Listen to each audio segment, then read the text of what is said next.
दर्शक हो नमस्कार. वेधकमध्ये स्वागत आहे. मी प्रशांत आराध्ये.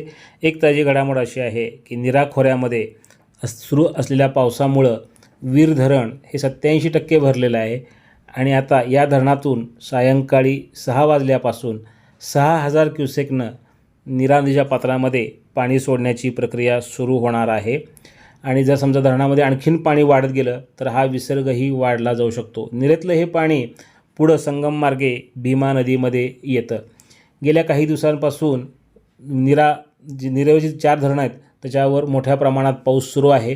आजही भाटघर, देवघर, वीर आणि गुंजवणी प्रकल्पावर चांगल्या पावसाची नोंद आहे आणि वीर धरण हे 87% भरले ते टोकाचं धरण आहे.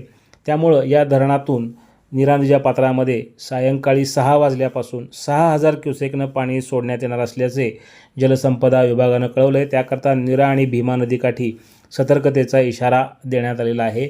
आज भाटघर धरणावर 63 मिलीमीटर, देवघरवर 90, वीरवर 55 तर गुंजवणी प्रकल्पावर 162 मिलीमीटर पावसाची नोंद आहे आणि या 4ही धरणांमध्ये मिळून जवळपास 51% पाणीसाठा झालेला आहे आणि या 4 धरणातला एकूण उपयुक्त पाणीसाठा हा 24.40 TMC इतका आहे. मागील वर्षी या धरणांमध्ये 70% पाणी याच तारखेला जमा झालं होतं आणि आजच्या एका दिवसामध्ये नीरा खोऱ्यातल्या या 4 धरणांमध्ये 6.21 TMC पाण्याची वाढ झालेली आहे आणि वीर धरण हे 87% भरल्यामुळं यातून सायंकाळी 6 वाजल्यापासून पाणी सोडण्यात येणार असल्याचं जलसंपदा विभागानं कळवलेलं आहे.